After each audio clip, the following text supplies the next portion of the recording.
धम्मपदातील अप्पमाद वर्गातील तिसरी गाथा आज आपण पाहणार आहोत. आणि तिसरी गाथा जी आहे ती पहिल्या आणि दुसऱ्याशी संबंधित आहे.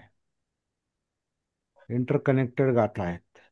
हे सेक्शन वग्ग जे तयार केलेले आहेत हे एकाच विशिष्ट विषयाला धरून तयार केलेले आहेत. म्हणजे संकलन जे आहे त्याच्यामध्ये एकच विषय आहे आणि त्यातल्या गाथा पण एकमेकांशी तशा जोडलेल्या आहेत.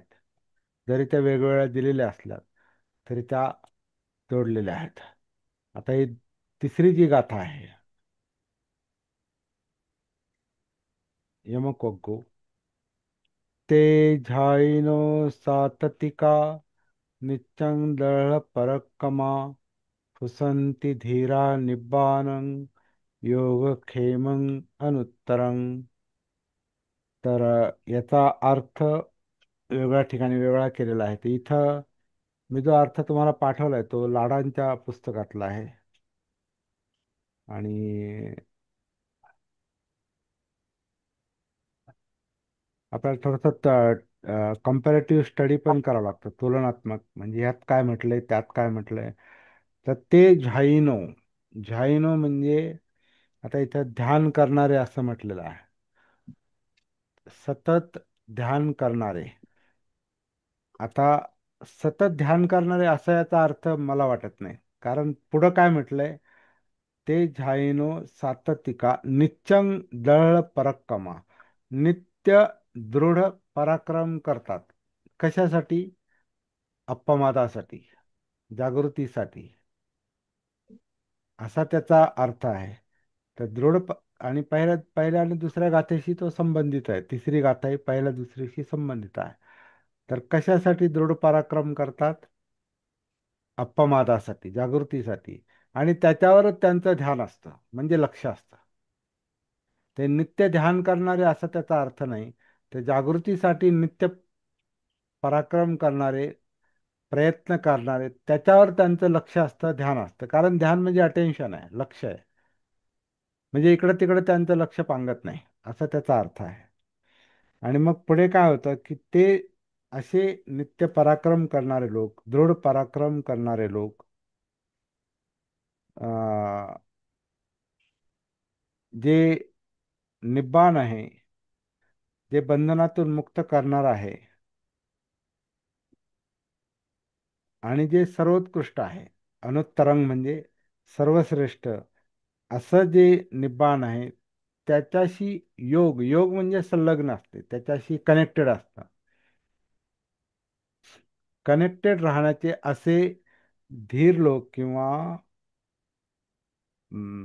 पराक्रमी लोक, त्याच्याकडे आणखीन एक अर्थ केलेला आहे, धीरोदात्त लोक,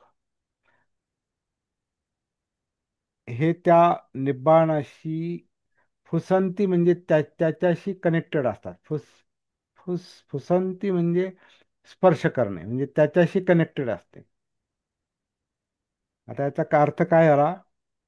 जे ते सातत्याने ध्यान देतात, लक्ष देतात कशावर? कशावर?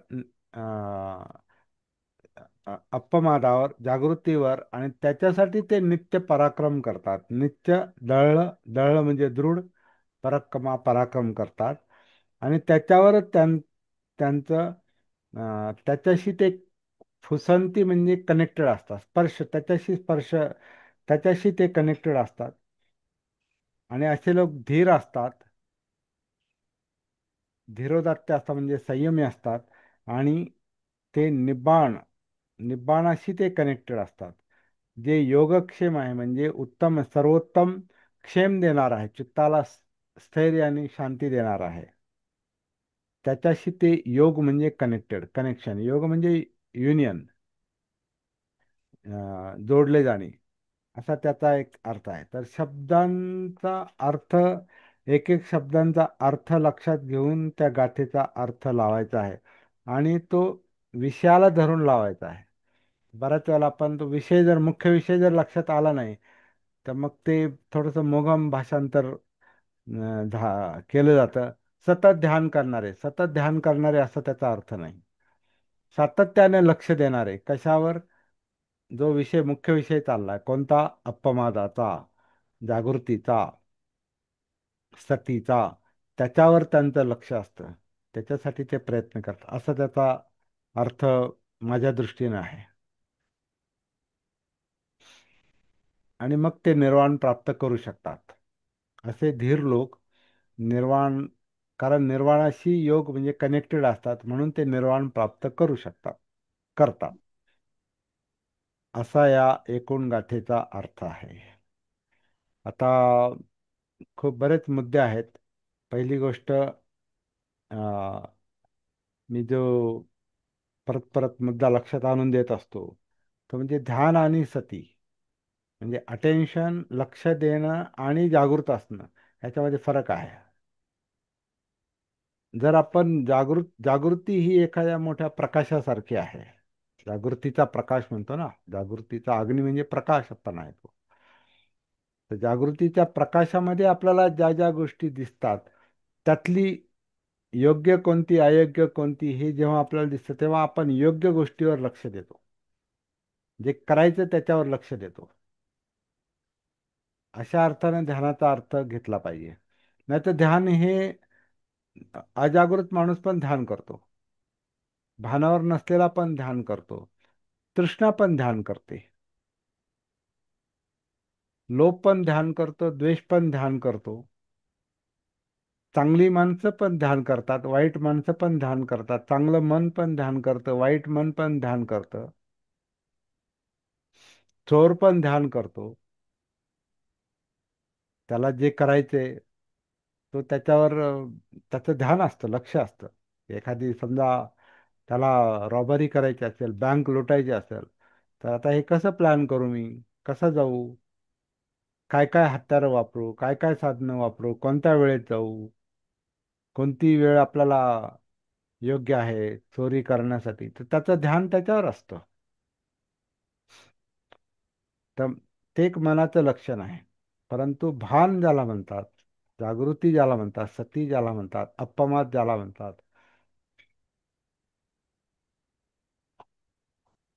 ती प्रकाशासारखी आहे आणि ती संपूर्ण अस्तित्वामध्ये असते.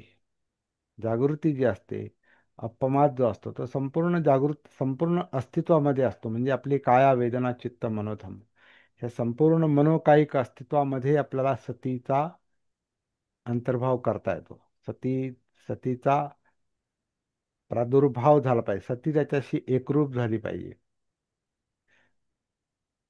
आणि मग त्याच्यात जे काही दिसतं, त्या प्रकाशात जे काही दिसतं, त्याच्यामध्ये जे योग्य आहे, अयोग्य आहे, त्याच्यावर आपलं ध्यान, लक्ष असलं पाहिजे, अटेन्शन असलं पाहिजे. म्हणजे मग ती गोष्ट आपल्याला त्याच्यासाठी काम करता येतं. तर ह्या अपमादाच्या विषयावर जे ध्यान देतात आणि सतत, साततिका, सातत्याने, कंटिन्यू, सलग ज्यांचं लक्ष असतं, ते दृढ पराक्रम करतात. नित्यं नित्य दृढ दृढ पराक्रम करतात. सतत सतत त्याच्यावर लक्ष ठेवून, ध्यान देऊन ते प्रयत्न करतात, पराक्रम करतात, प्रयत्नांची पराकाष्ठा करतात, त्याला पराक्रम म्हणतात. आणि त्यांचं लक्ष हे निब्बाणाकडे असतं, म्हणजे दुःखमुक्तीकडे असतं, यातनामुक्तीकडे असतं, म्हणजे स्वतःचे प्रश्न सोडवण्याकडे असतं. आणि मग सतत त्याच्या फुसंती, म्हणजे आपण त्याला टच मध्ये राहणे म्हणतो ना आपण, त्याच्या संपर्कात राहतात ते. आणि मग त्यांना अनुत्तर निब्बाण मिळू शकतं. अनुत्तर म्हणजे सर्वश्रेष्ठ. अनुत्तर म्हणजे त्याच्यासारखं दुसरं नाही, त्याच्या पलीकडे काही नाही, असं त्याला अनुत्तर म्हणतात. योग म्हणजे कनेक्शन, कनेक्टिव्हिटी. आणि क्षेम म्हणजे क्षेम, कुशल, म्हणजे चांगली उदात्त चित्तावस्था, म्हणजे निब्बाण, मुक्त चित्तावस्था. त्याला क्षेम चित्त असं म्हटलेलं आहे. क्षेम म्हणजे कुशल क्षेम म्हणतो ना आपण, कसं काय बरं चाललंय ना आपण म्हणतो ना, बरं चाललंय का, कुशल क्षेम आहे का सगळं. म्हणजे बरं चाललंय का, तर ज्याचं चित्त जी ठीक आहे, चांगलं आहे, मुक्त आहे, त्याच्याशी असे धीर लोके ती प्राप्ती करण्यासाठी धीर लोक प्रयत्न करतात, असा या सर्वसाधारण गाथेचा अर्थ मला दिसतोय. तर मुख्य बाब जी आहे ती पुन्हा सती जागृतीची आहे, भानावर राहण्याची आहे. कारण त्याच्याशिवाय हे सगळं दिसत नाही.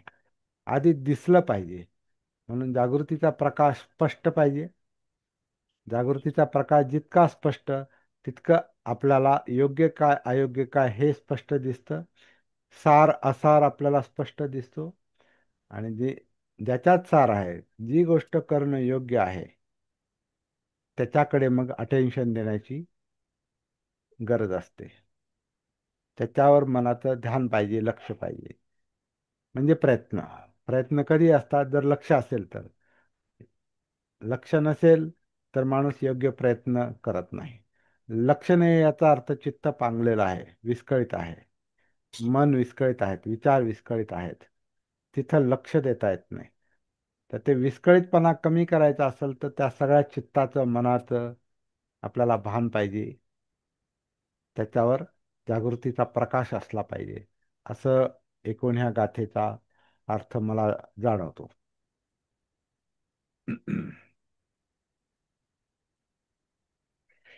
आणि हा प्रयत्न कसा करायचा, याच्यासाठी आपण सती साधना जो विषय आहे तो आपल्याला इथे उपयुक्त ठरतो.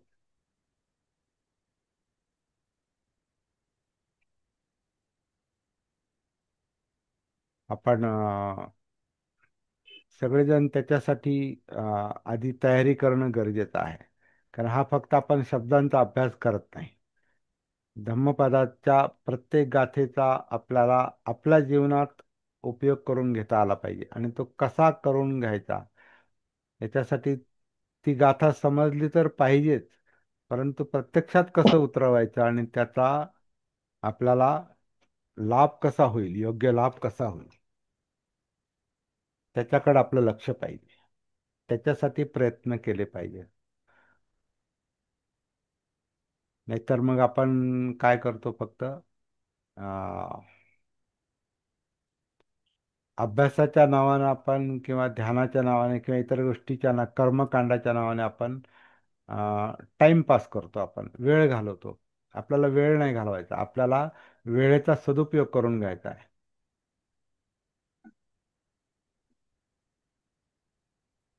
कारण जीवन हे अनित्य आहे.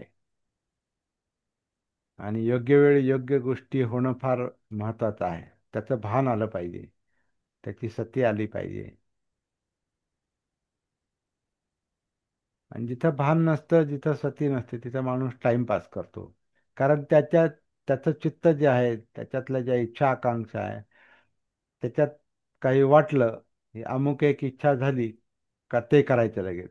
मग दुसरी इच्छा झाली का तिकडे जायचं. ते इच्छा इच्छा आकांक्षामुळे चित्त सगळं पांगलेलं असतं, पाहिजे नकोच्या. एक दिल के टुकड़े हजार हुए, कोई यहाँ गिरा कोई वहाँ गिरा. तर यहाँ गिरा वहाँ गिरा म्हणजे इथं जातं तिथं जातं, म्हणजे अनेक इच्छा आकांक्षा तृष्णा, पाहिजे नको आणि त्याच्या मागे पळापळ, त्याच्यामुळे सगळं. आणि याचं कशाचं भान नसतंय. तर पहिलं काम हे आहे असं मला वाटतं.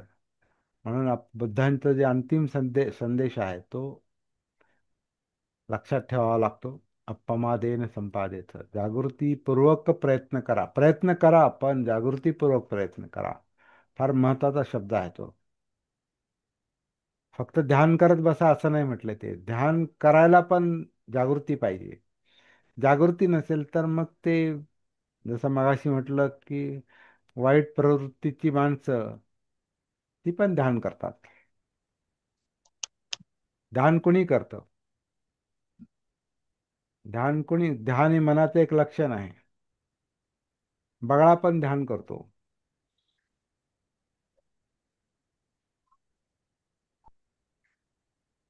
तळ्याच्या काठावर उभं राहून तो कधी मासा येईल आणि त्याला मी कधी गिळील. म्हणून तो एका पायावर उभा राहून तो लक्ष ठेवतो, ध्यान ठेवतो.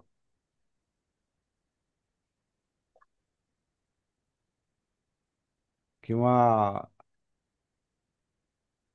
झाडावर बसलेला एखादा अ, शिकारी पक्षी हा खाली काही आपल्याला खायला मिळतं का म्हणून तो ध्यान देतो. एखादा प्राणी दिसतो का, एखादी पक्षी, दुसरा प्राणी दिसतो का एखादा, जसं आपण म्हणतो ना घार, घारीचं लक्ष आता आपल्याला हे खेडेगावामध्ये पाहायला मिळतं की ते कोंबडीची जी पिलं असतात, जी कोंबडी समजा पिलांना घेऊन चरत असेल तर ते घारीचं लक्ष असतं की मला यातलं एखादं पिलू उचलता आलं पाहिजे, म्हणून ती वरून येते आणि त्याच्यावर झडप घालते.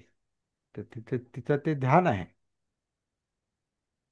तर इच्छा आकांक्षा पण ध्यान करतात. पण भान जे आहे, जागृती जी आहे, ती काय करते, योग्य ठिकाणी ध्यान आहे की नाही हे पाहते. म्हणजे ध्यानाचं पण भान पाहिजे, ध्यानाची पण जागृती पाहिजे. बिगर जागृतीचं ध्यान असेल तर ते ध्यान आपल्याला चुकीच्या गोष्टीमध्ये पण गुंतवून ठेवू शकतं, अडकवून ठेवू शकतं. आणि जोपर्यंत त्याचं भान येत नाही तोपर्यंत आपण वर्षानुवर्षे त्याच्यामध्ये अडकून पडू शकतो. आणि आपले पराक्रम, आपले प्रयत्न हे दिशाहीन पण असू शकतात. फक्त ते करायला बरं वाटतं म्हणून आपण ते करतो. पण याच्यातून काय आउटपुट निघणार, काय फायदा होणार, काय परिणाम होणार, याच्यातून माझं चित्त शुद्ध होतंय का, आणि मला जी पाहिजे ती ते स्थैर्य मला मिळते का, माझं मन स्थिर होतंय का, माझं मन रागातून द्वेषातून मोकळं होत चाललंय का, हे आपल्याला दाखवणारी जागृती असते, सती असते. असा या सगळ्या एकूण याचा मला अर्थ दिसतोय. तर स्पष्ट आहे, आधी जागृतीसाठीच प्रयत्न केले पाहिजेत, अपमादासाठी प्रयत्न केले पाहिजेत. मग आपलं सगळं काम हे व्यवस्थित होऊ शकतं.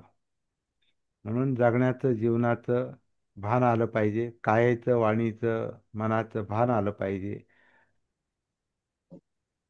श्वास, काया, कायेतलं जिवंतपणा जाणीवा, सुखदुःख, सुखदुःखाचं कारण चित्त, चित्तातल्या इच्छा आकांक्षा तृष्णा ज्या चेतवतात, चित्त, चित्त म्हणजे चेतवणार, त्याच्यात ह्या इच्छा आकांक्षा तृष्णा असतात. पाहिजे नकोचा नेहमी पळापळ धावपळ असते, संघर्ष असतो. त्याच्यानुसार विचार प्रक्रिया काम करते, त्याच्यानुसार इंद्रिय आपल्याला जगामध्ये गुंतवून ठेवतात आणि आपण त्याच्या मागे पळत असतो. तर या सगळ्याची सती असणं, कायानुसती, वेदनानुसती, चित्तानुसती, मनोधम्मानुसती, विचार प्रक्रिया, प्रोसेस, या या सगळ्याविषयी अपमाद असणं, ह्याच्याविषयी प्रमादात न राहणं, म्हणजे अपमादात असणं, जागृत असणं, हा मुख्य विषय दिसतो.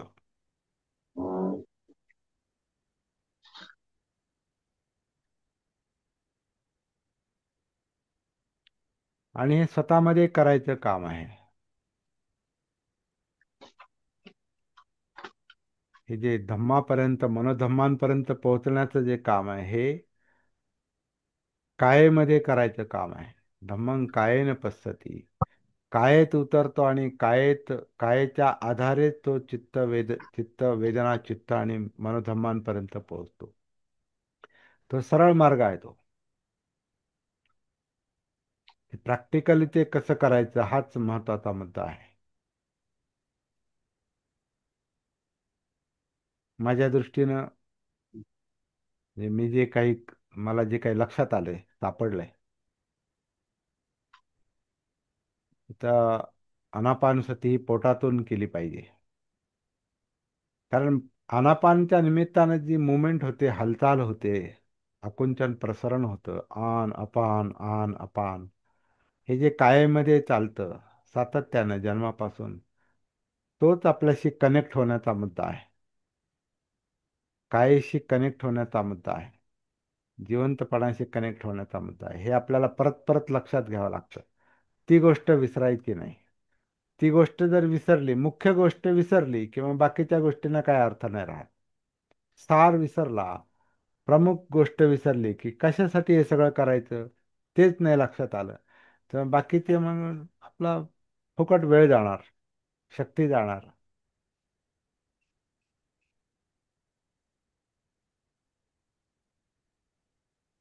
एक वेळ शक्ती गेली तरी चालते पण वेळ नाही गेला पाहिजे. कारण वेळ जाणं म्हणजे आपलं जीवनाचा एक एक क्षण आपण वाया घालवणं आहे. आणि जीवनाचा भरोसा नसतो, केव्हा काही होऊ शकतं.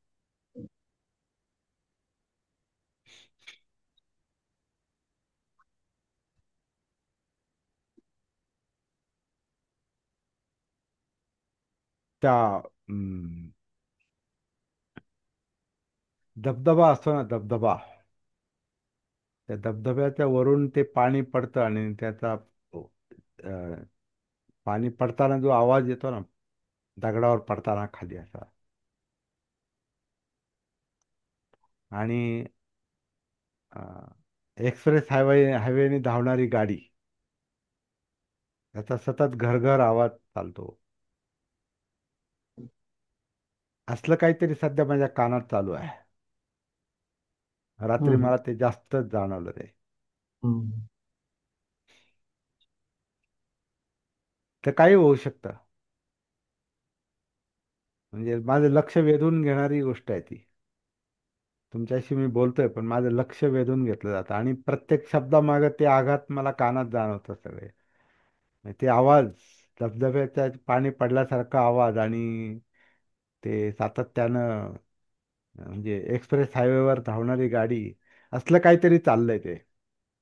आणि परत याचे आवाज, बोलण्याचे आवाज, आणि चालताना प्रत्येक पावलाचा धपधप जो आहे त्याचा आघात पण कानामध्ये जाणवतो. तर मला ही गोष्ट सावध करते. तर आत्ताच वेळ आहे, काम चालू ठेवलं पाहिजे, अपमादाचं, जागृतीचं. सल्लसुत्तामध्ये म्हटलेलं आहे ना, अं, जीवनातच ज्याचा आलेला आणि गेलेला अंत ठाऊक नाही, अशा गोष्टीविषयी आपण त्याच्यात अडकून नाही पडू शकत. त्याच्या जीवनाचा भरोसा नाही, याचा जीवन जन्मही माहिती नाही, मृत्यू माहिती नाही. त्यामुळे जी आत्ताची वेळ आहे, हा जो क्षण आहे, तो हा क्षण म्हणजे सतीचा विषय आहे, जागृतीचा विषय आहे हा क्षण. तर तिथं गाफील नसलं पाहिजे, प्रमादात नसलं पाहिजे, म्हणजेच अप्रमादात असलं पाहिजे, जागृत असलं पाहिजे. आणि मग आपल्याला आपल्या जीवनातले प्रश्न आपल्याला दिसतात, आणि ते कधी कधी फार त्रासदायक असतात. आता वेगवेगळ्या लोकांना वेगवेगळे प्रॉब्लेम आहेत. इथे मला माहिती आहे, काही लोकांचे मला माहिती आहेत. जसा माझा मला माहिती आहे, तसे आता लोकांचे काही ऐकून माहिती आहे, बोलण्यातून लक्षात येतात, संपर्कातून लक्षात येतात. हा संपर्क, हे भेटीगाठी, कम्युनिकेशन जे आहे, बोलणं, हे फार महत्वाचं आहे. याला बुद्धांनी एक एक नंबर पहिलं महत्व दिलेलं आहे. कल्याण मित्रता म्हटलंय त्याला.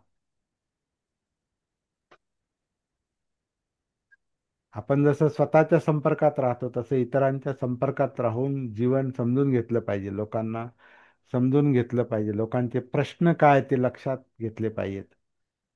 आणि जर आपल्याला काही त्याच्यात करता आलं तर आपण ते केलं पाहिजे. जसं बुद्धांनी अंगुलीमालासाठी केलं, बुद्धांनी किसा गौतमीसाठी केलं, बुद्धांनी पटाचारासाठी केलं, आणि सारिपुत्र सारख्या विद्वानासाठी पण केलं, मोगलांसारख्या ध्यानी माणसासाठी पण गेलं, जो चुकीच्या मार्गावर होता. तो ध्यानी होता, तो समाधीकडे तो असायचा, समाधीमध्ये. पण तो मिथ्या समाधीमध्ये असेल म्हणून त्याला समाधान मिळालं नाही. समाधीमध्ये समाधान मिळालं तर ती समाधी योग्य आहे, नाहीतर मग ती समाधी जेलमध्ये पण पाठवते. तर प्रत्येक गाथा अशी समजून घेऊन सर्वांगीण आपल्याला विचार करण्याची गरज आहे. मला वाटतं याच्यापेक्षा जास्त अधिक सांगण्याची मला आवश्यकता वाटत नाही. तुमच्या मनात जर काही प्रश्न असतील तर तुम्ही ते विचारावेत, किंवा काही मुद्दे असतील, वेगळं सांगण्यासारखं काय असेल तर ते सांगावं. प्रश्नच विचारायला पाहिजे असं काही नाही, काही वेगळे मुद्दे पण सांगा. कारण इथं प्रॅक्टिस करणारे बरेच लोक आहेत, ध्यान करणारे बरेच लोक आहेत, वर्षानुवर्ष ध्यान करणारे लोक आहेत. आता सती साधनेमध्ये जागृतीचा अभ्यास करणारे पण ह्याच्यात काही लोक आहेत. सतीचा ते कायेमध्ये उतरतात, जाणीवा पाहतात, वेदना पाहतात, चित्ताचं परीक्षण करण्याचा प्रयत्न करतात, जागृतीच्या प्रकाशामध्ये विचार प्रक्रिया पाहण्याचा प्रयत्न करतात, इंद्रियांच्या बाबतीत जागृत आहेत, व्यवहाराच्या बाबतीत जागृत आहेत, जगण्यामध्ये जागृती आहे, भानावर जगतात. असे पण काही लोक आहेत, प्रयत्न करतात. बोला.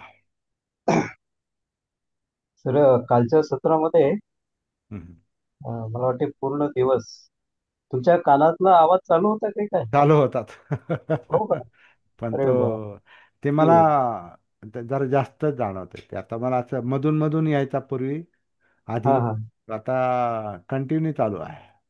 मग पुढे पुढे ते वाढतं मग नाही का? वाढतो तो, म्हणून त्याला ते एकतर काय डॉक्टरनी सांगितलं की तुम्हाला कानाची मशीन तुम्ही कायमची लावली पाहिजे एकतर. हम्म आणि हम्म त्याला टिनिटसचा आजार म्हणतात, टिनिटस. हम्म हम्म. कानात आवाज येतात, तर त्याला मग त्याच्या गोळ्या पण आहेत.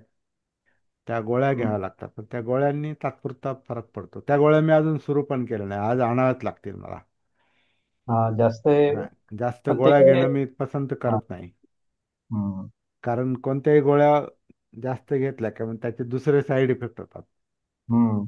आपल्या माइंड बधीर होऊ शकतं, जडपणा येऊ शकतो.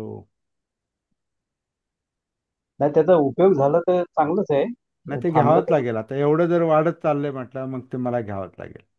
आणि हम्म कानातलं मशीन आता आता हे मी हे का लावतो त्याचं कारण तेच आहे की मी समजा बारीक लावलं एकाच कानातलं आणि इकडे आवाज चालले, तर मग ते मला वाटते बाहेरचा आवाज आणि आतला आवाज तो थोडासा बॅलन्स होतो. बॅलन्स होतो म्हणण्यापेक्षा तो जाणवत नाही. बाहेरच्या आवाजाने आतला आवाज जाणवत नाही. आवाज बरोबर. असतोच. हम्म. आणि नंतर ते सहनशीलतेनं पाहणं एवढंच काम आहे. जागृती. जागृतीनं सहनशीलतेनं पाहणं हम्म एवढं एकच काम आहे. तर ती माझ्यासाठी प्रॅक्टिस आहे आता. तुमची प्रॅक्टिस तुमच्या प्रॉब्लेमला धरून आहे, माझी प्रॅक्टिस माझ्या प्रॉब्लेमला धरून आहे. हम्म. आपलं जीवन हेच आपल्यासाठी विषय आहे. आपला आपला प्रॉब्लेम सोडवणं हाच आपल्यासाठी मुख्य विषय आहे, बाकी बरं. काही नाही. त्यामुळं फार पापण पुण्य न अमकं करायचं न तमकं करायचं न हे कर्मकांड करायचं नाही. प्रश्न सुटतोय का बघा. एकच मुद्दा आहे महत्वाचा. आपला प्रश्न सुटतोय का, त्याच्यासाठी सगळं चाललंय हे. प्रश्न सुटत नसेल आणि तेच आपलं रखडत रखडत चाललंय आणि करतोय काहीतरी, आणि घालवतोय याच्यामध्ये वेळ. हा. आपल्यासाठी प्रयत्न केलेच पाहिजे, पण हा. याच्यातून कल्याण, मित्रत्व जे आहे ते वाढलं पण पाहिजे ना सर. नाही, पण आधी स्वतःशी मित्रता पाहिजे. हा. ज्याला स्वतःचं कल्याण कळत नाही, स्वहित कळत नाही, तो दुसऱ्याचं काय त्याचा हित विचार करणार. नाही वाटत. ज्याला स्वतःचा प्रश्न सोडवता येत नाही तो कसं काय, ज्याच्या खिशात पैसे नाही तो कसं काय दान करील. हा. फक्त दीपक. ज्याच्याकडे धन नाही तो दान नाही करू शकत. जो मुळात ज्याच्यामध्ये शक्ती नाही, शारीरिक शक्ती नाही, आणि तो दुसऱ्याचं ओझं उचलायला चाललाय, कसं काय शक्य आहे. शक्य. तशी ही मुक्तीची शक्ती जोपर्यंत आपल्यामध्ये येत नाही तोपर्यंत आपण दुसऱ्याला सांगू शकत नाही. इम्पॉसिबल आहे ते, अशक्य आहे. धम्मप्रचार म्हणून धम्म प्रचार ही नंतरची गोष्ट आहे. आधी धम्माची प्रॅक्टिस, धम्म समजणं, प्रॅक्टिस करणं. मैत्री ही स्वतःवर असते, करुणा दुसऱ्यावर असते. स्वतःशी मैत्री पाहिजे, दुसऱ्यावर करुणा पाहिजे, आणि त्याच्यातून मिळणारा आनंद म्हणजे मुदिता हे नंतर. आणि नेकी कर और दर्या में डाल, छोड दे. करून हम्म. सोडून देणं ही चौथी जी उपेक्षेची अवस्था आहे, जी अनात्माची अवस्था आहे, ती सर्वोच्च अवस्था आहे. पण आधी आपण, अशिक्षित माणूस दुसऱ्याला शिकू शकत नाही ना, साधी गोष्ट आहे. खरं आहे. हम्म. आधी शिक्षण, स्वतःचं शिक्षण महत्वाचं आहे, प्रशिक्षण महत्वाचं आहे. आणि अशिक्षित माणूस दुसऱ्याला शिकवायला गेला की तो दुहेरी याच्यात फसतो तो. का जे कळालं नाही ते बोलून जातो, आणि मग दुसरे काय त्याला सोडत नाहीत. दोन्हीकडे अडकतो. म्हणून सावध, याच्यात पण सावधानता पाहिजे. आणि काही लोकांना दुसऱ्यावर दया करायची, करुणा करायची, दुसऱ्याला मदत करायची फार घाई असते. त्याच्यामध्ये अहंकार पण असू शकतो. कारण मला चांगलं म्हटलं पाहिजे. नाही, आयुष्यामध्ये जो काळ असतोय शेवटचा आहे, तर मलाही असं वाटतं की आपण दान करावं बऱ्याच गोष्टी आहेत. आणि ते वेळेचं भान असेल तरच ते ठीक आहे, किंवा जागरूक असेल तरच ठीक आहे. आप- अन्यथा मग हे होईल ना. आपल्याकडे काय शक्ती आहे, कोणती शक्ती आहे, ते आपण पारखली पाहिजे. आपल्याकडे हम्म. काय करण्यासारखं आहे ते आपण केलं पाहिजे. हा, मग त्यासाठी जागरूक असणंच महत्वाचं आहे. हा, डिसिजन घेणं महत्वाचं आहे म्हटलं, हा त्यासाठी महत्वाचं. डिसिजन नंतरची गोष्ट आहे, परंतु हम्म. मला याचं भान पाहिजे ना, की माझ्याकडे काय आहे देण्यासारखं. हा, हा, तेच वाढीला जागृतीमधून. हा, बोला सर, बोला. माझ्याकडे करण्यासारखं काय, देण्यासारखं काय आहे. समजा आता आपण आता मोठाली उदाहरण घेतलं, बुद्धांचं उदाहरण घेतलं. आधी बुद्धत्व प्राप्ती, लक्षात घ्या, 36व्या वर्षी 35व्या वर्षी बुद्धत्व प्राप्ती करेपर्यंत ते बाहेर पडले नाहीत. तोपर्यंत हो. त्यांनी विचारच केला नाही दुसऱ्याला सांगण्याचा. पूर्णत्व जेव्हा ते बुद्ध झाले, तेव्हा त्यांनी खऱ्या अर्थानं सांगायला सुरुवात केली. त्याच्या आधी सांगितलं असतं तर मग नाही, ते अपयशी, जीवनात अपयशी ठरले असते. जसं आलार काला मुद्दक रामपुत्र, त्यांनी त्यांना ध्यान शिकवली आणि कॉन्सन्ट्रेशन मिळवलं टेम्पररी. ते बुद्धांनी मिळवलं. पण म्हणे कॉन्सन्ट्रेशन टेम्पररी मिळते, पण दुःखमुक्ती नाही मिळत, कारण दुःखाशी संपर्कच आला नाही. चित्त दुसरीकडे अटेन्शन दिलंय, दुसऱ्या विषयामध्ये अटेन्शन दिलं. अटेन्शन दुःखाकडे नाही दिलं, त्याच्या कारणाकडे नाही दिलं, त्याच्या निवारणाकडे नाही दिलं. ते दुसरीकडे दिलं अटेन्शन. दुःख विसरायला पाहतो. बऱ्याच वेळेला माणसं दुःख विसरायला पाहतात, म्हणून एकतर कामसुखामध्ये, इंद्रिय सुखामध्ये रमतात, नाहीतर मग ध्यानामध्ये न आत्मक्लेशामध्ये रमतात. आणि ते एकतर इकडं दुःख विसरायला पाहतात, आणि तिकडं दुःखाला आणखीन दुःख द्यायला पाहतात. ते दोन्ही प्रॉब्लेम आहेत. मध्यम मार्ग हा जागृतीचा आहे. सर बाबासाहेब पण असे शिकले सवरले आणि मगच राजकारणात. बघा ना, आता 1900, आता काल आपण पाहिलं त्यांची सार्वजनिक जीवनातली सुरुवात पत्रकाने 20. झाली. हम्म. मूकनायक पत्रक सुरू केलं 1920 साली. 20. हा. त्यांचा जन्म 1891चा. हम्म. 29व्या वर्षी त्यांनी जेव्हा परदेशात जाऊन शिक्षण घेऊन ते आले, तेव्हा त्यांच्या डोक्यात आलं की आता आता ही योग्य वेळ आहे लोकांपर्यंत आपले विचार पोहोचवण्याची. आणि मग त्यांनी मूकनायक सुरू केलं. नंतर मग ते आता पहिली माणगावची परिषद, क्रमाक्रमानं ते पुढे गेलेले आहेत. आणि प्रत्येक पाऊल विचार करून टाकलेला आहे. मोघम कोणतंच नव्हतं पाऊल, कारण त्यांना माहिती होतं मी मोघम पाऊल टाकलं की लाखो लोकांच्या जीवनावर परिणाम होणार. एक त्यांचं पाऊल चुकलं चुकलं की लाखो लोकांचं जीवन दिशाहीन होऊ शकतं. म्हणून फार काय म्हणतात त्याला, डोळ्यात तेल घालून ते जागृत असायचे. जागृतीपूर्वक त्यांचं प्रत्येक बोलणं, लिहिणं, काम करणं, संस्था स्थापन करणं किंवा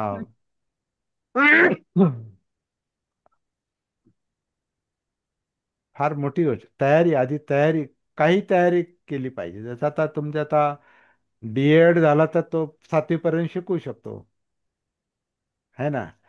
बरोबर. डिप्लोमा इन एज्युकेशन असेल तर तो 7वी पर्यंत शिकू शकतो. हम्म, हायस्कूलला शिकवायचा असेल तर किमान तो ग्रॅज्युएट आणि बीएड पाहिजे. त्याच्या पुढचं शिकवायचं असेल तर तो त्याच्या पुढे पाहिजे, एम.फिल पाहिजे, पीएचडी पाहिजे, आणखीन जे काय आता जे काय निकष लावलेले आहेत ते त्याच्यासाठीच आहेत ना. क्षमता.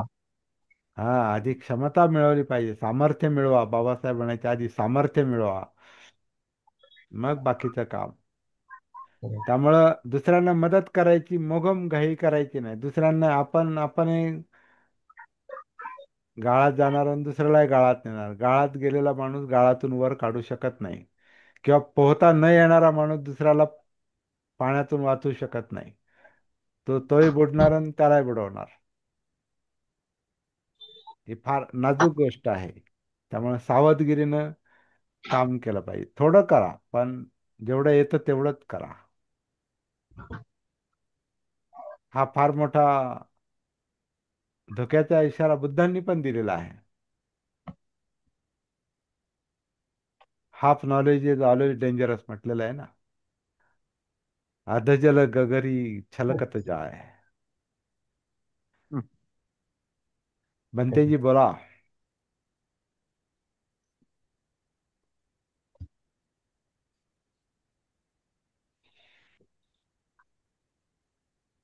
कालच्या मुद्द्यावर एक थोडस मला लक्षात आलं.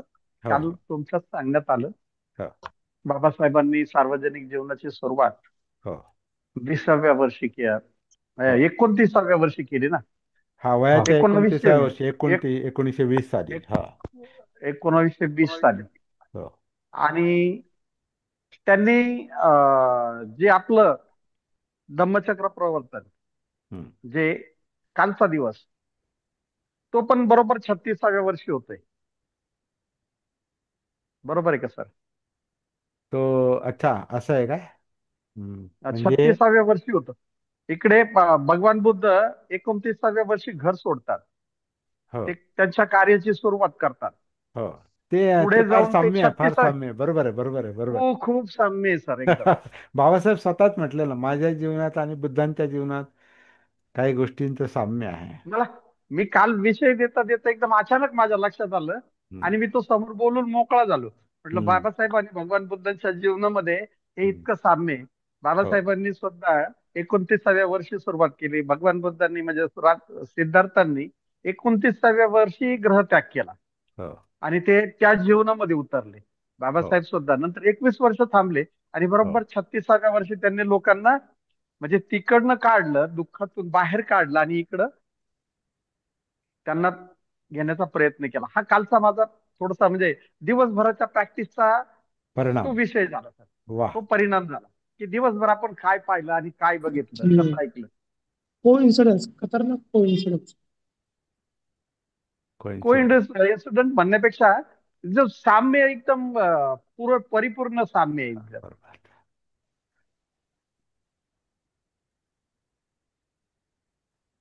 आणि आजच्या गाथेबद्दल सर ते जे शेवटी लिहितात, मला थोडस वाटलं हा, की आजच्या गाथेचा पण मला मी विचार करत होतो, मला बोलायचं होतं, परंतु विषय थोडासा पुढे दुसरा गेला, त्याच्यामुळं हा, हा, हा. बोला, बोला, बोला. हा. ते लाडचं जे एक आहे ना सर, मंगेश लाड यांचाच अनुवाद हो, तोच आहे माझ्याकडे.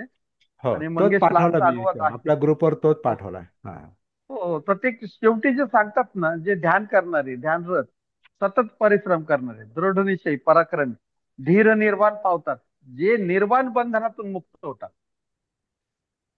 माणसाचं उद्दिष्ट ते निर्वाणाकडे जाणं नव्हे, तर ते निर्वाणावर सुद्धा लक्ष बंधन मानून. निर्वाणावर ध्यान पाहिजे, म्हणजे अटेन्शन पाहिजे, लक्ष पाहिजे. ओके. परंतु ओव्हरऑल सगळ्या गोष्टीचं भान पाहिजे. हे आपल्याला त्यांचं म्हणजे तुमचं आपण म्हणून प्रकाश आणि प्रकाश हा जागृतीसारखा आहे. आणि प्रकाशात दिसणारी एक एक वस्तू ज्याच्यावर आपलं ध्यान जातं, अटेन्शन जातं, हा, मग त्या शब्दाचा अर्थ जे निर्वाण बंधनापासून मुक्त असून त्यापेक्षा श्रेष्ठ असे काही नाही असं. ते तो म्हणजे त्या ध्येय आहे. ध्येयावर लक्ष पाहिजे. अच्छा. ध्येयावर लक्ष पाहिजे, परंतु ध्येय ध्येय दूर आहे. तो ओके. परिणाम आहे, ते नंतर मिळणार आहे. परंतु जेव्हा आपण वर्तमानातले प्रयत्न, वर्तमानाचं भान पाहिजे ना. हम्म. वर्तमानाचं भान पाहिजे की आपल्याला कशावर, कशाच्या आधारे ते मिळणार आहे. आज. हा, आज. मग त्याच्यासाठी माझी तयारी आहे का? माझं चित्त त्याच्यात तयार आहे का? माझं मन तयार आहे का? माझ्यामध्ये शक्ती आहे का? माझे प्रयत्न योग्य दिशेने चाललेत का? हे सगळं पाहूनच आपल्याला त्या त्या दिशेनं जाता येतं. म्हणून नुसतं अटेन्शन देणं महत्वाचं नाही. म्हणजे काय, जसं आता आपण म्हणतो की आपल्याला रोड क्रॉस करायचा आहे, याकडे इकडून तिकडे जायचे, तर तिकडे जाण्यावर आपलं लक्ष आहे. आपलं लक्ष काय आहे का तिकडे जायचे मला. पण तुम्ही हम्म. रोड क्रॉस करताना जर व्यवस्थित इकडे तिकडे पाहिलं नाही, तर पलीकडे ऍक्सिडेंट. जाल याची काही गॅरंटी नाही. बरोबर. तर हे इकडं तिकडे पाहणं म्हणजे भान आहे, सती आहे. आणि हे इकडं तिकडं पाहणं हे मोठं काम आहे. पोहोचायला पोहोचणार बरोबर,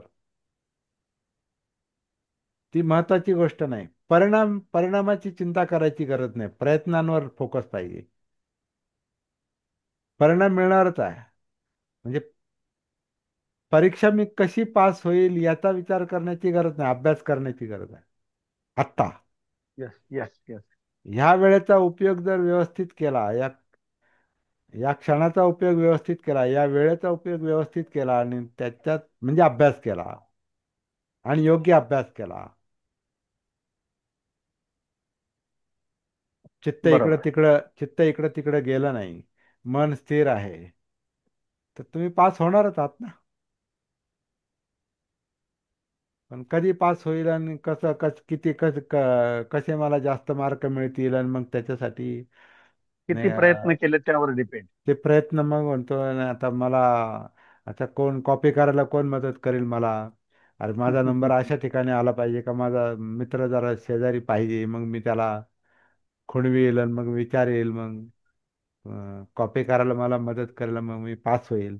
अशी जर त्याची धडपड असेल, तर त्या पास होण्याला काय अर्थ आहे? ते पास होणं नाहीच आहे ते.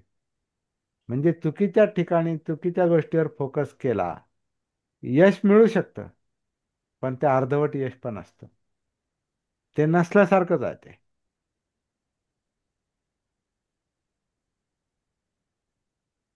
ही गोष्ट खूप महत्वाची आहे की कशाला महत्व दिलं पाहिजे. म्हणून ध्यान आणि सती याच्यामध्ये फरक आहे. सिद्धार्थ गौतमांनी आधी ध्यानच केली ना. मग बुद्धगयेत स्थिर होऊन सतीचा शोध लागेपर्यंत, म्हणजे माझं मत असं आहे की तिथं सतीचा, जागृतीचा शोध लागेपर्यंत त्यांनी ध्यानच केली ना. आणि ते दोन टोकालाच होते. काम काम सुखल्लिका काम योग आणि सुखान योग. हा काम सुखालिकान योगो आणि आणि आणि आत्मक्लेशान योग. आत्मकेलमथान योगो. हा. आता आत्मक्लेशाचा मार्ग म्हणजे तपश्चर्या आणि ध्यान आहे. त्याच्यावर ध्यान केलं त्याने. नाही ना, मला त्रासच दिला पाहिजे स्वतः, त्याच्यावर ध्यान. हम्म. मला असंच केलं पाहिजे, मला केस तोडले पाहिजेत, मला ते पाण्यातच बसून राहिलं पाहिजे, मला थंडीतच बसून राहिलं पाहिजे, मला जंगलातच गुदमरून टाकणाऱ्या जंगलातच मी गेलो पाहिजे, आणि एकच दाणा खाईल आणि अमकत करेल, असं जे त्यांना सांगितलं गेलं किंवा त्यांना वाटलं, ते म्हणाले काय करतोय मी. जेव्हा भानावर आले, सतीमध्ये आले, ते या जेवण खाल्ल्यानंतर चक्कर येऊन पडले, आणि मग शेवटी त्यांना वाटलं रे काय काय करतो मी, कुठं चालली शक्ती माझी.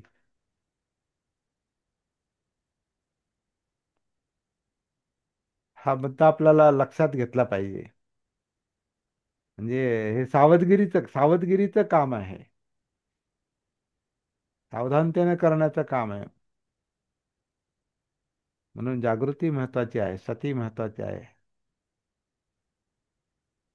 इथंच बाकी सगळे धर्म आणि बुद्ध धर्म वेगळा पडतो, माझं मत आहे. बाकी सगळे धर्म ध्यान सांगतात, त्यांचा हेतू चांगला असेल, पण मार्ग योग्य नाही ना. कारण मुक्ती प्रत्येकाला पाहिजे, दुःखमुक्ती प्रत्येकाला पाहिजे.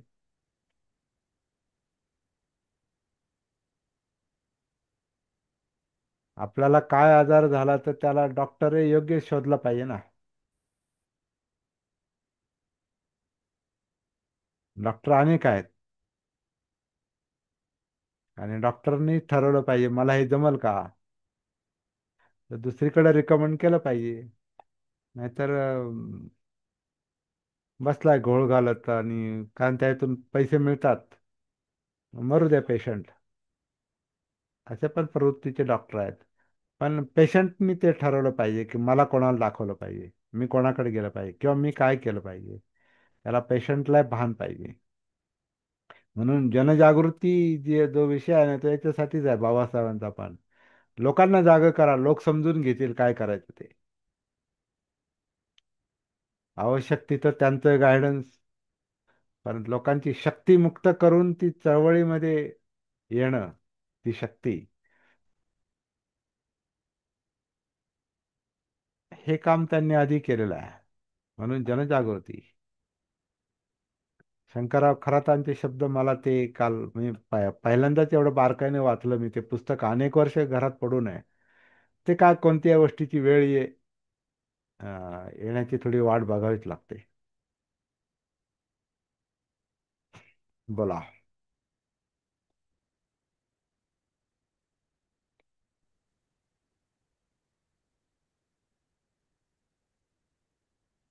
किरण सर, प्रवासात आहात का कसं?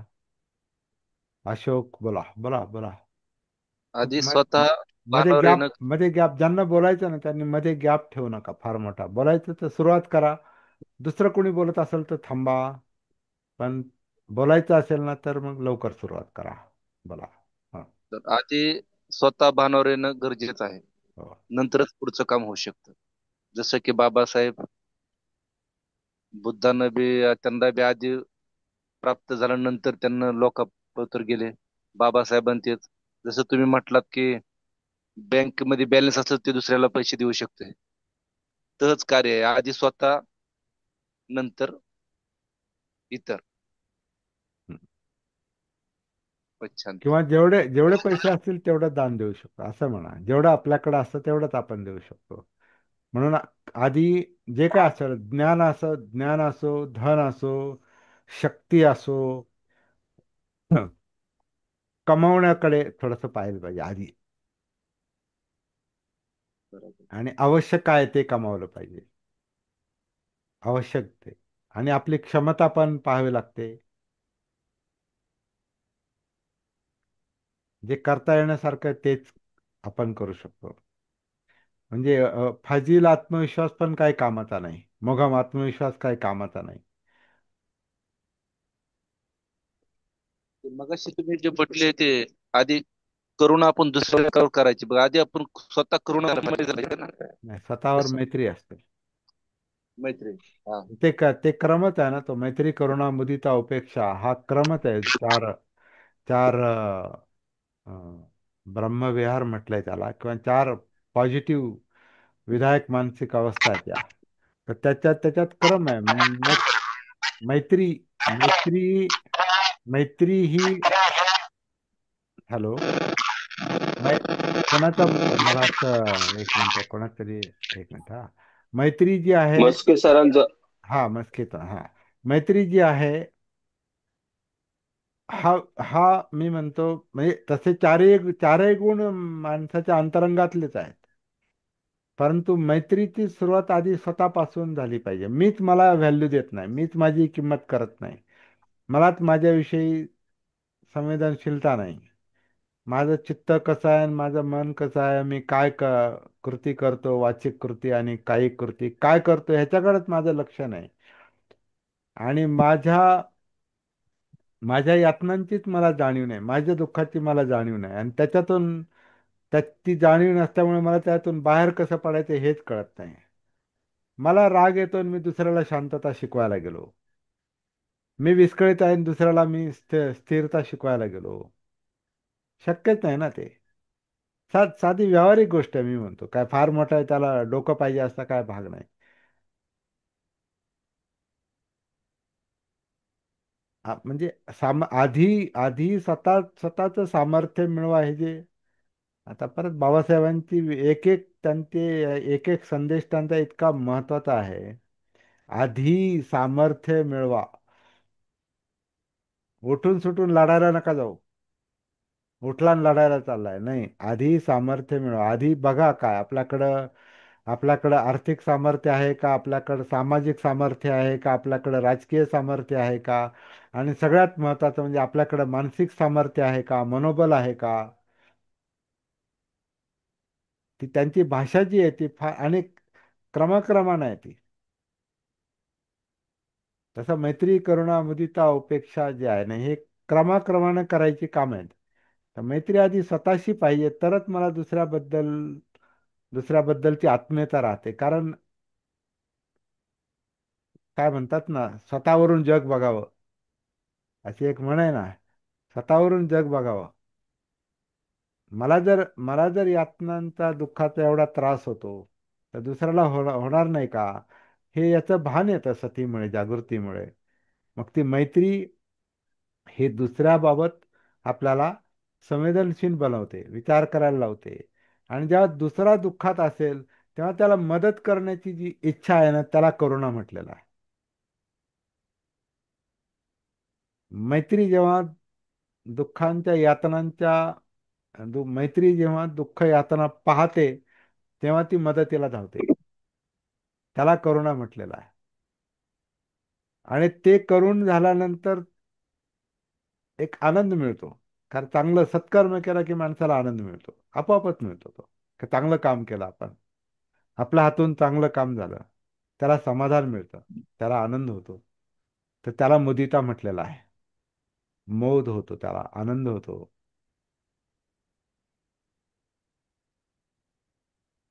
पण मी काहीतरी केलं आणि माझ्यामुळे हे झालं, मी नसतो तर नसतं झालं, या अहंकारात जो असतो तो केलेली मदत धरून ठेवतो. म्हणजे दिलेलं दान तर धरून ठेवतो, अरे मी तुला दिलं बरं का, तर परत परत तो सांगतो, आठवण करून देतो, माझ्यामुळे ते झालं, मी तुला मदत केली नसती तर तो उभा राहिला नसता. विसरला का काय. म्हणजे याला ते करायचं नव्हतं, त्याला ब्लॅकमेल करायचं होतं. कधी कधी माणसं दुसऱ्याला ब्लॅकमेल करण्यासाठी मदत करतात. तर ते टोमणे मारतात. म्हणतात हा. टोमणं मारतात माझ्यामुळे झालं. हा, माझ्यामुळे झालं. नाही, आता ही गोष्ट म्हणजे आता याची खरं म्हणजे जिवंत उदाहरण आहे, माझ्या डोळ्यासमोर आहेत, माझ्या नात्यागोत्यात आहेत, जवळ आहेत. ती व्यक्ती सतत दुसऱ्याला जाणीव करून दे, अरे माझ्यामुळे तुमचं सगळ्यांचं कल्याण झालं, माझ्यामुळे मी हे वैभव कमवलं म्हणून तुम्ही सगळे जगले, आता तुमचं काम आहे मला पाहणं. म्हणजे तिथं तुम्ही जर कर्तव्याच्या जागी व्यवहार जर आला, कर्तव्यामध्ये जर व्यवहार आला ना, तर त्या कर्तव्याला काय अर्थ राहत नाही. कर्तव्य हे माणुसकी म्हणून ते करायचं असतं, आणि समाधानासाठी करायचं असतं. ज्या कर्तव्यात समाधान नाही त्याच्यात व्यवहार आहे, आणि जिथं व्यवहार आहे तिथं माणूस हा डिस्टर्ब होणारच. कारण तो काय म्हणतो, मी हे दिलं ना तर मला हे परत काहीतरी मिळायला पाहिजे. म्हणजे तो व्यवहार पाहतो, देवाणघेवाण पाहतो.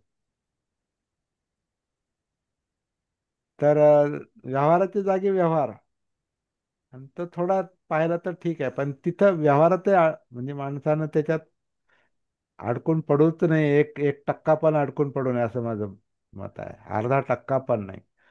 जेवढं मुक्त असो तेवढं चांगलं असतं. करायचं, सोडून द्यायचं. बाबासाहेब म्हणायचे, आपलं काम असं आहे, नेकी करावर दर्या में डाल. फार मोठं विधान आहे. बाबासाहेबांनी तर किती मी एवढं केलं आणि माझ्यामुळे तुमचा उद्धार झाला, आणि तुम्ही मला काय ते, त्यांना काय ते हॉल बांधायचा होता. त्यांना एक समाज कार्यासाठी त्यांना एक जागा पाहिजे होती ना, हॉल बांधायचा होता आणि लोकांकडे पैसेच नसायचे. तर तसं बाबासाहेबांच्या आदेशानुसार लोकांनी त्यावेळेला काय एक पैसा दिला, दोन पैसे दिले, सहा पैसे, एक आणा दिला. गरीबच होते. तर त्याच्यात पण काहीतरी 1 लाख काहीतरी असे, किती हो भंते जी आहे का तुमचे, 1,80,000 का काहीतरी ते जमले होते सगळ्या समाजाकडून. तर ती अशी थैली देताना बाबासाहेब आनंदाने ती घेतात. तो फार फ्रेश चेअर आहे बघा तुम्ही. R.D. आमच्या भंडारे. इथलं हा. आमच्या इथलं उदाहरण आहे. खूप लोकांनी एक एक रुपया, काही हा. लोकांनी म्हणजे आता माझा नांदगाव हा. सारख्या ठिकाणी हा, मी एक खूप एक असं एक म्हणजे एक एक एक मुद्दा पूर्ण करतो एवढा आणि मग तुम्ही सांगा. एक मुद्दा पूर्ण करतो. तर ते R.D. भंडारे जी थैली देतात ना त्यांना, तो प्रसिद्ध फोटो आहे बघा. असं बाबासाहेबाचे पुढे झुकलेले आहेत आणि ते R.D. भंडारे त्यांना ती थैली देत आहेत. तर ती थैली घेतल्यानंतर बाबासाहेब म्हणतात, हे थैली पण जरा हलकी वाटते म्हणे. ही थैली जरा हलकी वाटते, काम एवढं मोठं आणि ही थैली हलकी वाटते. तर तिथं सुद्धा ते अं, काय म्हणतात ते असं रागाने किंवा त्वेषानं किंवा असं दिलेल्या दानाचं ते हे नाही करत, म्हणजे अवमूल्यन करत नाही, किंमत कमी नाही करत आहे. त्याच्यात विनोद करतात ते एक प्रकारे. थैली हलकी, थैली हलकी आहे जरा. कारण त्यांना माहिती होतं हे जेवढं मिळालं ते लोकांना सहजासहजी देणं सोपं नसेल. बोला बनतेजी.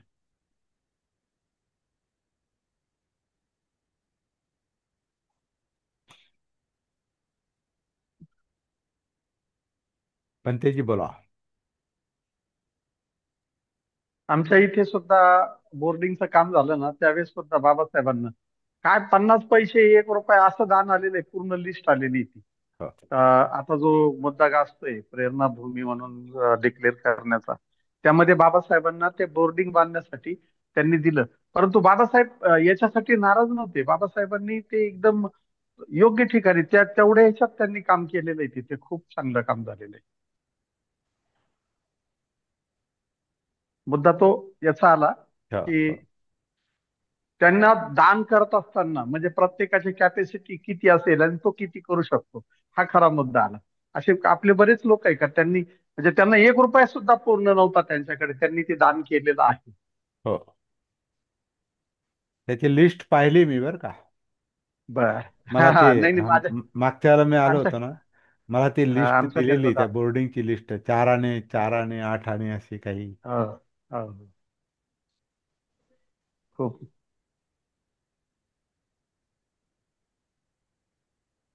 म्हणजे आता विनोद विनोद म्हणून पण सांगतो थोडा. ते चांगलं आहे.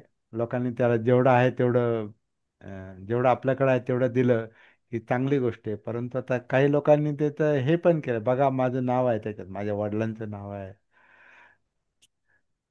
ते कधी कधी अशा गोष्टीचे काय भांडवल करणारे पण खूप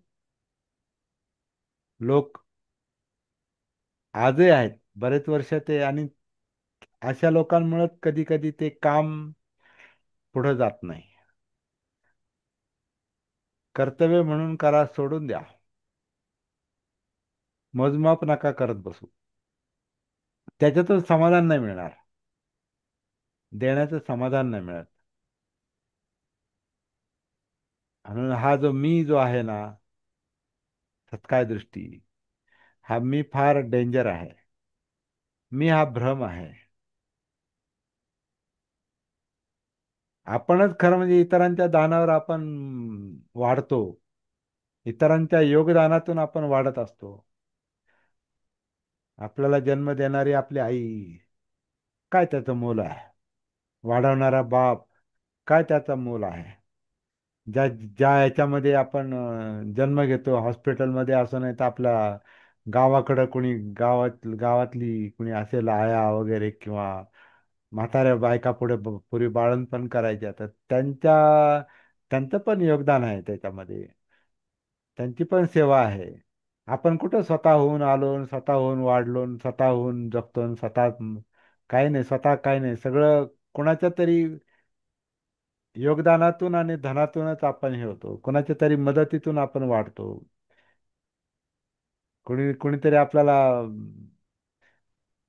आंघोळ पाणी केलेलं असतं, आपल्याला अन्न दिलेलं असतं, आपल्यासाठी कोणी जेवण तयार करत असतं, देत असतं, वाढत असतं, पाणी देतं. पाणी सुद्धा पोहोचवणारे कोणी दुसरेच असतात, पाणी देणारे दुसरे असतात, धन देणारे दुसरे असतात. आपण श्रम देतो, संस्था आपल्याला पैसे देते, पण संस्थाच नसत्या तर आपण कुठं काम केलं असतं? हे सगळ्या गोष्टी या परस्पर याच्यावरच आहेत, परस्परांच्या मदतीवरच चालतात. पण त्याच्यामध्ये मी आणि माझ्यामुळं मी होतो असा तो आला तर तिथंच सगळा घोळ आहे, तिथंच प्रॉब्लेम आहे. सर असं पण ऐकलंय बाबासाहेबांना पट्टे बापूरावकडून पैसे घ्यायला नकार दिला म्हणून. पठ्ठे बापूराव कडून पण नकार दिला आणि दिलीप कुमार कडून पण नकार दिला. पैसे घेतले नाहीत त्यांच्याकडून हा? नाही घेतले. कारण तो पठ्ठे बापूरावला त्यांनी सांगितलं की माझ्या समाजातल्या बायका नाचवतो, तो ब्राह्मण होता, माझ्या समाजातल्या बायका नाचवतो, त्यांच्या जीवावर पैसे मिळवतो आणि ते ते धन मला दान म्हणून देतो. नको नको आहेत मला तुझे पैसे.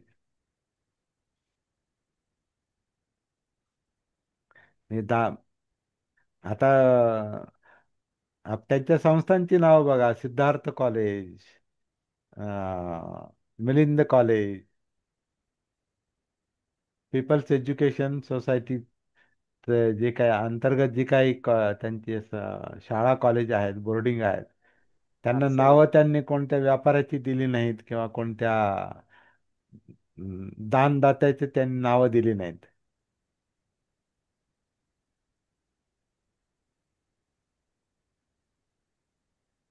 इथं आपण लगेच फिरोदियाचं नाव आणि अमक्याचं नाव आणि सारडाचं नाव आणि याचं नाव आणि त्याचं नाव.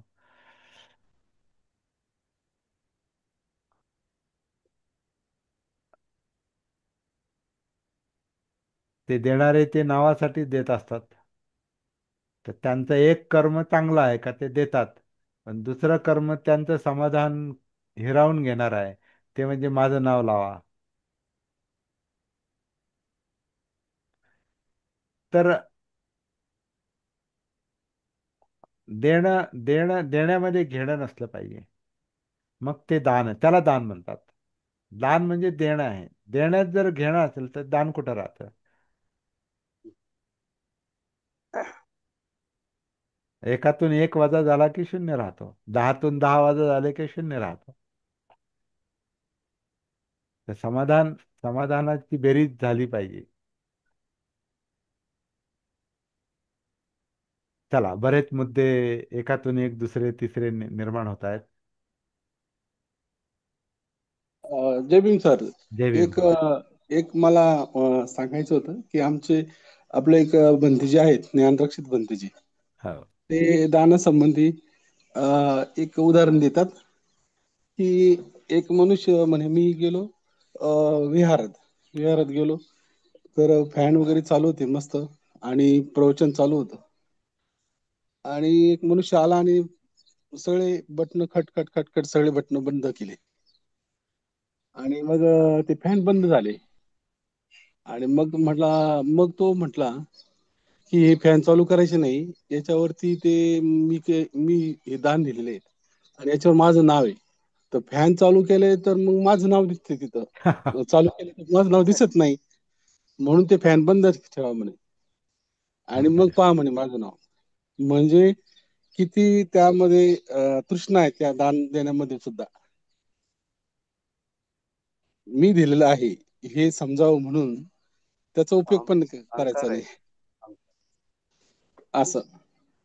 मी आणि जेव्हा मी नवीन धम्मामध्ये नवीन होतो त्यावेळेस जे कुणी भालेराव नाना म्हणून होते, त्यांनी मला पहिल्याच दिवशी सांगितलं की बाबासाहेबांचं किंवा तथागतांचं जर काम करायचं असेल तर यातून एकही पैसा कमवायचा नाही.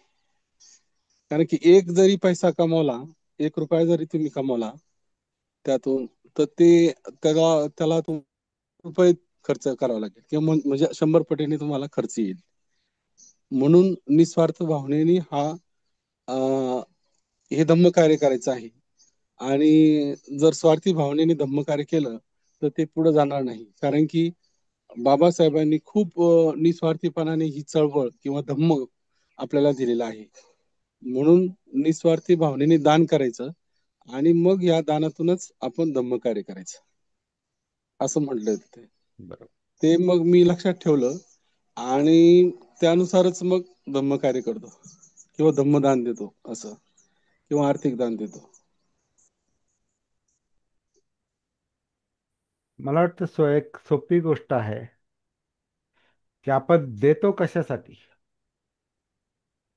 दान आपण देतो कशासाठी. तर माझं मत आहे समाधानासाठी आपण दान देतो, की चांगलं वाटतं, मला चांगलं वाटतं. मी का देतो? मला चांगलं वाटतं, मला आवडतं. पण तुमच्या देण्याने जर तुम्हाला समाधान मिळत नसेल, त्या मीमुळं आणि मी दिलं आणि माझ्यामुळं तुम्हाला जर समाधानच जर मिळत नसेल, तर मग त्या देण्यात म्हणजे ठीक आहे ते काय मदत होते दुसऱ्याला, पण तुम्हाला समाधान मिळत नसेल तर मग त्याच्यावर प्रश्नचिन्ह उभं राहतं. आणि जेव्हा आपण दान देतो, समजा 10 रुपये दान दिले, तर ते 10 रुपयामध्ये माझी तृष्णा राहत नाही. आणि तृष्णा राहत नाही म्हणजे ते एक प्रकारची तृष्णा कमी करण्याचं सुद्धा साधन आहे दान तेच ना, देणे म्हणजे. समाधान म्हणजे तृष्णा तृष्णा असेल तर समाधान नाही मिळणार ना. त्याचा अर्थ तोच झाला परत. हो देण्यामध्ये जर घेणं असेल, काहीतरी हो. घेणं बदल्यात, तर ते दान होतं. दानाचा अर्थच देणं होतं आणि देणं म्हणजे दुसरा अर्थ सोडणं होतं. पण दान जर दिलं आणि त्याच्या बदल्यात काही घेतलं, तर ते सोडणं होत नाही. ते धरणंच होतं परत. म्हणजे तृष्णाच आहे ती. त्याच्यामध्ये तुमचा काय म्हणतात, जीव अडकलाय तुमचा. कारण त्याच्या बदल्यात दुसरं काहीतरी पाहिजे. तर तो व्यवहार आहे. म्हणून व्यवहारात आणि दानामध्ये फरक आहे. आता ही खरं म्हणजे एक कसं आहे की जो व्यक्ती मुक्तीसाठी प्रयत्न करतो, त्याला ते आपोआप एक नैसर्गिक भावना निर्माणच होते की मी जे देतो ना ते आता दिलं. आता ते त्याचं काय मला म्हणजे माझ्याकडे हिशोबही नाही त्याचा. देण्याचा हिशोब नसतो त्याच्या, ज्याला खरंच द्यायचं त्याला. आता बाबासाहेबांनी एवढे कष्ट घेतले आणि ते काय म्हणायचे, हे माझ्या आवडीचे कष्ट आहेत, आवडीचे परिश्रम. बाबासाहेबांना एवढा त्रास व्हायचा काम करताना. कारवाली पकडून. हा, बाबासाहेबांना एवढा त्रास व्हायचा काम करताना, तरी पण म्हणायचे हे हे जे परिश्रम कष्ट मी घेतो हे माझ्या आवडीचे कष्ट आहेत, आवडीचे परिश्रम आहेत. म्हणजे बघा, म्हणजे त्यांचं सर्वस्व दान देण्यामध्ये त्याच्यातही ते अडकून पडले. त्यांना ते आनंद मिळायचा त्याच्यातून. कधी कधी वैताग पण यायचा, पण तरी सुद्धा परत त्याच्यात ते पुनर्विचार करणं, हे मी नाही केलं तर कोण करणार. तर त्याचं मोल नाही, देण्याचं मोल नाही. देण्याला देण्याला काही, दानाला काहीच व्हॅल्यू नाही. दानाची व्हॅल्यू 1 रुपया खरंच दान दिलं तर ती लाखाची सारखी आहे. आणि लाख दिले आणि त्याच्यात मी असेल तर तो 1 रुपयाची पण त्याची व्हॅल्यू नाही. कारण त्यातून समाधान, देणाऱ्याला समाधान मिळालं पाहिजे. ही फार मोलाची गोष्ट आहे. आपण म्हणजे फार बारकाईने विचार करतोय आज, त्याच्यावर केला पाहिजे.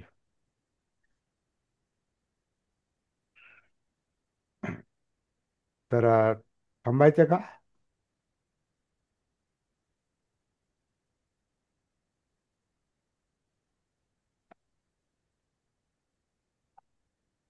दान आपण बोलतोय, पण त्याच्यात भान हा शब्द, भान हा हे अध्यावृत आहे. म्हणजे ह्याच्यामध्ये भानावर राहून दान केलं पाहिजे, असा असा जणू काय हा विषय आहे.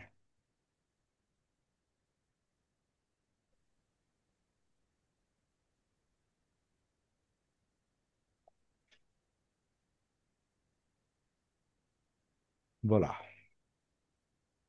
तर आता एक मगाशी आपण मुद्दा मांडला सर, पोटातून आनापानसती करायची तर ती कशी करायची हो? हा हा, तर ते आता हा प्रॅक्टिकल मुद्दा आहे.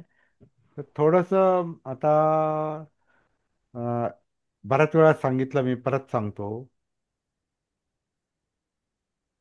आपलं आपली काया, आपलं शरीरच आतून आत श्वास घेतय सोडतंय. हो आत्ता या क्षणी बघा, आत्ता लगेच, हो है ना, लगेचच जाणवतंय ते. हो हो हो मुळात मुळात अनापानसाठी काही करायची गरज नसते, ते चालू आहे आणि हो नैसर्गिकपणे चालू आहे. आपलं शरीर, आपली काया आपोआप नैसर्गिकपणे आतून आत श्वास घेते. श्वास बाहेरून आत येत नाही. नाही. श्वास हा आतून घेतला जातो नैसर्गिकपणे आपोआप. आतमध्ये जी पोकळी निर्माण होते, ती पोकळी भरून काढण्यासाठी बाहेरून हवा आत येते. हे आपलं जीवनाचं कार्य चाललेलं आहे, ते नैसर्गिकपणे. हो है ना, हे आतून आत श्वास घेतं. म्हणजे कोण श्वास घेतं? म्हणजे आपलं छाती, पोट, पाठ, हा जो धडाचा भाग आहे खांद्यापासून कमरेपर्यंतचा, हा हो भात्यासारखा आनापान करतो. हम्म. आणि याच्यामध्ये पोट जे आहे ना, हे पोट जास्त फ्लेक्झिबल, म्हणजे लवचिक असल्यामुळे तिथं जास्त आपल्याला ते जाणवतं. अच्छा आणि ही हालचाल जी आहे ना, ही सतीसाठी चांगला विषय आहे, असं माझं मत आहे. अच्छा. कारण जिथं आपल्याला मुवमेंट जाणवते, हालचाल जाणवते, तिथं माणसाचं लक्ष, त्याचं भान आपल्याला लवकर येतं. हो आणि मला हे 2000 साली मला जाणवलं. अरे, आपण श्वास घेत नाही, हे शरीर आपोआप नैसर्गिकपणे आतून आत श्वास घेतय, आतून सोडतय.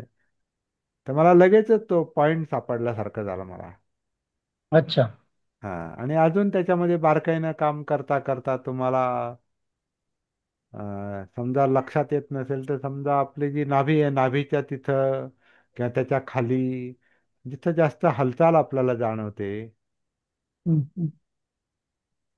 ते जागृतीपूर्वक, सतीपूर्वक पाहण्याचा प्रयत्न केला तर अच्छा. आनापानसती सोपी जाते. आणि मग थोडं थोडं आपण थोडं इकडे तिकडे पाहायचा प्रयत्न केला आतच धडामध्ये, तर छातीची हालचाल जाणवते, मग पाठीची हालचाल हम्म. जाणवते, खांद्याची पण हालचाल जाणवते. असं हम्म. करून हा सगळा भाता जणू काय आपल्याला तो जाणवतो. अच्छा. आणि त्याच्या निमित्तानं आपण आपोआप कायेमध्ये उतरतो. हो म्हणजे कायानुसतीसाठी आनापानसती आहे, असं माझं मत आहे. बरोबर. आणि तिथून सत्तीपट्ठांना सुरुवात होते. कारण काय ते अच्छा. एकदा उतरलं, काया जाणवली की काया ही जिवंत आहे. हो म्हणजे जाणीवा, म्हणजे वेदना जाणवतात. मग वेदनांचा अभ्यास सुरू होतो. सुखदुःख जाणवायला सुरुवात होते. म्हणजे आपले प्रॉब्लेम जाणवायला सुरुवात होते. हम्म. मग दुःख, मग आपोआप दुःखाला काय कारण आहे बुवा? हा, हे माझं जे जे माझं आता त्याला चित्त म्हणतात, जे पळापळ करतं, हे पाहिजे त्याच्यामुळं माझं, मी डिस्टर्ब आहे. ते नकोय त्याचा द्वेष करण्यात मी डिस्टर्ब आहे.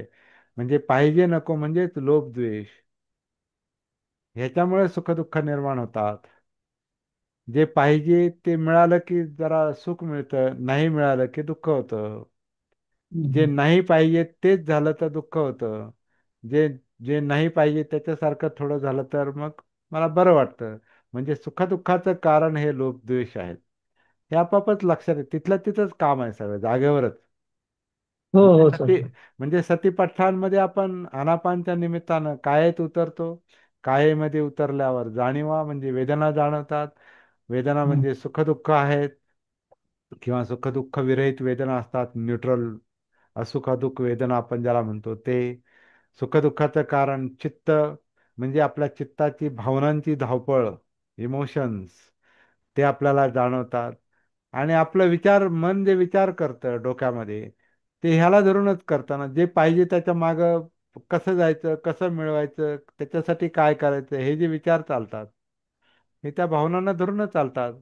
जे नको, ज्याचा द्वेष आहे, त्याचं मी असं करेल आणि त्याचं तसं करेल आणि त्याच्याकडं मी पाहिलं आणि त्याला असं खतम करेल आणि त्याची अशी वाट लावेल, हे जे डोक्यात विचार चालतात, हम्म, हम्म. हे चित्ताला धरूनच चालतात ना, भावनांना धरूनच चालतात. हो सर, हो सर. हा, आणि जे पाहिजे त्याच्या मागे मग इंद्रिय व्यस्त राहतात. जे नको त्याच्या मागे पण इंद्रिय व्यस्त राहतात. ज्याचा लोभ आहे, समजा तो डोळ्याचा विषय असेल, एखादी वस्तू असेल तिचा लोभ आहे, तर मग डोळे त्याच्याकडं ते शोधतात ते, कारण विचार त्यांना कामाला लावतात आणि मग ते शोधतात. कानाचा विषय असेल मग ते शोधतात, अमकं हे कुठं चांगलं ऐकायला मिळेल, कुठं नच्च गीत वादित ते आहे ना, ते ते कोणतं शील आहे हो ते सर, हो सर. हा, तर ते नच्च गीत वादित ते का सांगितलंय, कारण त्याच्या मागे कान पळतात. नाच गाणं पाहायचंय, नाच पाहायचंय आणि गाणं ऐकायचंय. अच्छा. हा, म्हणजे मग मनातले विचार आणि शरीराला जोडलेली ही इंद्रिय त्याच्या शोधात जातात. खाण्याचा काही प्रकार असेल तर त्याच्या शोधात जातात. गंध हम्म. गंध असेल, समजा अत्तर पाहिजे असतील किंवा आणखीन काही सुगंधी गोष्टी पाहिजे, तर त्याच्या मागे जातात. किंवा खाण्याचा चांगला चांगला वास असलेलं, चांगला सुगंध असलेलं खायचं असेल त्याच्या मागे जातात. चांगली चव असेल तर त्याच्या मागे इंद्रिय ते जातं. आणि हे सगळं अख्खं शरीर 60, 70, 80 किलोचं जे काय असेल ते सगळं त्या कामामध्ये गुंतलेलं असतं. त्याच्यासाठी पळापळ करत असतं. ते सगळं आपल्याला जी सती जी आहे ही या कायेत उतरल्यानंतर अशा प्रकारे हळूहळू हळूहळू डेव्हलप होत संपूर्ण अस्तित्वाचं, संपूर्ण जीवनाचं, जगण्याचं आपल्याला भान येतं. ते सतीपठ्ठान आहे. कायानुसती, वेदनानुसती, चित्तानुसती, मनोधम्मानुसती, म्हणजे विचार प्रक्रिया, ब्रेन. आणि मग हळूहळू त्याचं एकदा आपण काय म्हणतात, निरीक्षण करत गेलो, अनालिसिस करत गेलो, म्हणजे धम्म विचय म्हटलंय त्याला. हम्म, हम्म, हे हम्म. धम्म पाहत गेलो की आपल्याला त्याचं ज्ञान होतं, हो. कळतं. आणि जर आपल्याला ते धम्म कळाला की मग आपापच आपल्याला मुक्तीचा मार्ग आपला मोकळा होतो. कारण दुःख कळालं, दुःखाचं कारण कळालं, तर आपापच प्रयत्न त्या दिशेने सुरू होतात. हो सर, हो सर. म्हणून जागृती ही आपले प्रश्न सोडवते, सती आपले प्रश्न सोडवते. हो. तर ह्याच्यात प्रॅक्टिकल म्हणून सांगण्यासारखं खूप काही नाही असं माझं मत आहे. स्वतः शोधायचं. आता आपल्याला समजा माहिती झालं ना, काही काया आन करते, अपान करते, पोटामध्ये, छातीमध्ये किंवा धडाचा भाग, तर हम्म. शोधा, स्वतः शोधा. हो, हो, हो. काही काही इन्स्ट्रक्शन देण्याची गरज नाही, असं करा आणि तसं करा, कारण ते नैसर्गिकपणे चाललंय ना ते. हो सर. खास काय आपण म्हणतो म्हणून तो आत येतो आणि आपण म्हणतो म्हणून जातो, असं नाही. ते नैसर्गिकपणे चालू आहे. हो. ते नैसर्गिकपणे त्याचं निरीक्षण करायचं आपल्याला, त्याचं भान ठेवायचंय. हा, आता या क्षणी आता मी बोलतोय समजा, तर मी अपानमध्येच बोलू शकतो. हो, हो. मग माझ्यासाठी अपान सती पण त्यावेळेला होते बोलताना, आणि बोलण्याचं पण भान मला पाहिजे.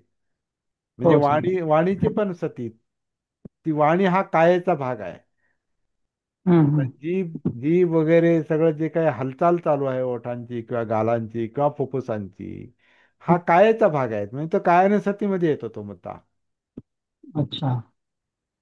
आणि कायेमध्ये घडणाऱ्या सगळ्याच घडामोडी, हम्म, हम्म, हम्म. अंतर्बाह्य अंतर्बाह्य, समजा मी बोलताना माझा हात हालतोय आणि त्याचं मला जर भान असेल तर ती कायानुसतीच आहे.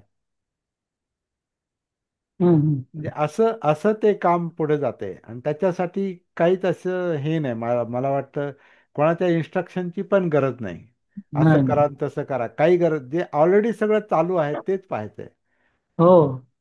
मग माझं म्हणणं असं आहे की काहीच नाही करायचं, हो.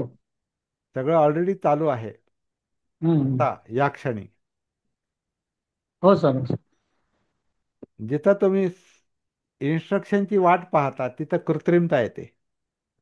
हो. आणि मग ते सांगणाऱ्याच्या इन्स्ट्रक्शन प्रमाणे, त्यांच्या सूचनाप्रमाणे आपण करतो. आणि हो तसंच सर. चाललेलं असतं असं नाही. चाललेलं असतं वेगळं आणि आपण करतो वेगळं. हो. म्हणून हा फरक आपण लक्षात घेऊया आणि त्याप्रमाणे प्रॅक्टिस करूया. आणि कधी काळी आपलं जर जर समजा असं 1 दिवसाचं 2 दिवसाचं जर आपलं शिबिर झालं, हा सर. तर आपल्याला बारकाईने ह्या गोष्टी अजून करता येतील, करून घेता येतील. पण हो मला सर. वाटतं हे ज्यानं त्यानंच करायचं काम आहे, स्वतंत्रपणे आधी समजून घ्यायचं आणि प्रॅक्टिस करायची, समजून घ्यायचं, हो सर. प्रॅक्टिस करायची, असं चालायचं पुढे. तर थांबूया. धन्यवाद. 8:20 झाले, ओके. बराच वेळ झाला. सगळ्यांचा चांगला सहभाग होता. जय भीम, नमो बुद्धाय. जय भीम. सर्वांना.